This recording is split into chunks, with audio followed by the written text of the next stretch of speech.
જગતની નારીને પ્રેરણા મળે કે પતિનો ધર્મ મહાન છે. પછી કપિલ ભગવાનનું પ્રાગટ્ય થાય, સાંખ્ય શાસ્ત્રનો ઉપદેશ કરીને માને જીવન મુક્ત કરી દીધી. અને પછી કપિલ ભગવાન પાસે મા દેવહૂતિ માગે છે કે તું તો ભગવાન છો અને તું મારો દીકરો છો, તે તો મારો ઉદ્ધાર કરી દીધો, પણ જગતમાં સામાન્ય મનુષ્યની માનું હું. ત્યારે કપિલ ભગવાને કીધું તું તારું કર, જગતની બધી માની ચિંતા ન કર, તું તારું કર, હું તારો દીકરો છું, હું તને આ જ્ઞાન દ્વારા ઉદ્ધાર તારો કરું છું. દેવહૂતિ કહ્યું નહીં, જેમ તે મારો ઉદ્ધાર કર્યો એમ જગતની હર માનો ઉદ્ધાર કર, એ મને વચન આપ. સાહેબ આ માં છે. માના અતિ આગ્રહને કારણે કપિલ ભગવાને કીધું કે તો પછી જગતનો કોઈ દીકરો આ સિદ્ધપુરમાં આવશે અને જેની માનું મૃત્યુ થયું હશે એ દીકરો સિદ્ધપુરમાં આવી અને શ્રાદ્ધ કરશે તો એની માની હું ગતિ આપી દઉં. માતાને વચન આપું છું. હજી પણ આપણે સિદ્ધપુરમાં શ્રાદ્ધ કરવા જાય છીએ. મા મૃત્યુ પામે તો સિદ્ધપુર જવાનું, અને પિતા મૃત્યુ પામે તો ગયાજી જવાનું. અને ગયાજીમાં જો તમે શ્રાદ્ધ કરો, પિતૃ શ્રાદ્ધ, બાપનું શ્રાદ્ધ ગયાજી થાય અને માનું શ્રાદ્ધ સિદ્ધપુર થાય છે. ભગવાને વચન આપ્યું છે. ગયાસુરની કથા છે. ગયાસુર રાક્ષસ હતો અને બ્રહ્માને પાછળ દોડ્યો. વિષ્ણુ પ્રગટ થયા અને રાક્ષસને ઢાળી દીધો. વિશાળ આકાશમાં મસ્તક, પાતાળમાં ચરણ, એવા રાક્ષસને પાડી ભગવાને એની છાતી ઉપર પોતાના 2 ચરણ રાખ્યા. વજન વધાર્યું.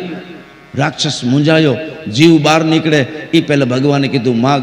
ત્યારે ગયાસુરે માગ્યું કે પ્રભુ તમે સાક્ષાત શ્રી હરિ છો, મારી છાતી ઉપર પગ રાખ્યા, એક વરદાન આપો કે મારી છાતી ઉપર કોઈ જીવ પિંડ મૂકશે તો તમે એને ગતિ આપશો. ભગવાને તથાસ્તુ કહ્યું. એ ગયાસુરની છાતી ઉપર હજી આપણે પિંડ મૂકવા જઈએ છીએ, એ છે ગયાજી. અને ગયાજી જે વ્યક્તિ શ્રાદ્ધ કરી આવે છે, તમને જ કહી છે એવું નથી, હું શ્રાદ્ધ કરવા ગયો તો ગયાજી હમણાં જ 4-6 મહિના પહેલા ભાદરવા મહિનામાં, આ ગયા ભાદરવા મહિનામાં હું ગયાજી શ્રાદ્ધ કરાવવા હું ગયો હતો. ગયાજી તમે શ્રાદ્ધ કરો, અમે બ્રાહ્મણ છીએ, બધી વિધિ જાણીએ છીએ, બધી ખબર છે, પણ છતાંય અમારે કાંઈ બોલ્યા વિના એ વિધિ જે કરે એ અમારે મંજૂર રાખીને દક્ષિણા પણ આપવી. તમને એવું લાગે ને કે બ્રાહ્મણો દક્ષિણા બહુ લે છે? અમે એને 27,000 રૂપિયા હતા.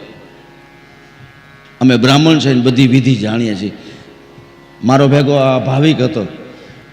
ભાવિકને મેં કીધું કાંઈ વચ્ચે મંત્ર બોલતો નહીં, જે વિધિ કરે એ કરવા દેજે, જે દક્ષિણા માગે એને આપવાની છે.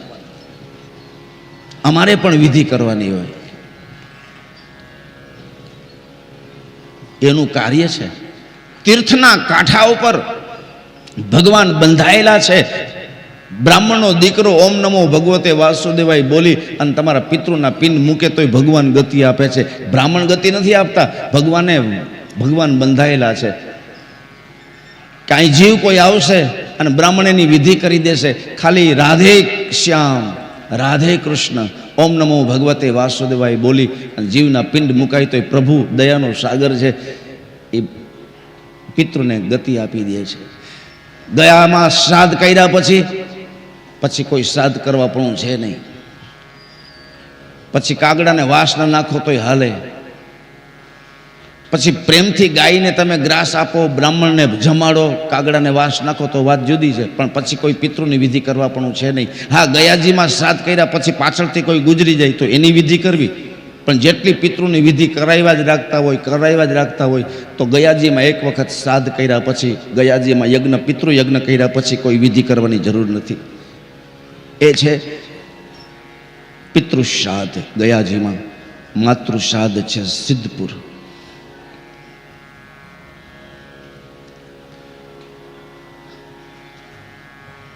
તો કપિલ ભગવાને સાંખ્યનો શાસ્ત્રનો અભ્યાસ, માને સત્સંગ કરાયો, માની જીવન મુક્તિ કરી દીધી. પાણીનું ઝરણું જેમ હાલે એમ માં અદૃશ્ય થઈ ગઈ, જીવન મુક્ત થઈ ગઈ, માનો ઉદ્ધાર કર્યો.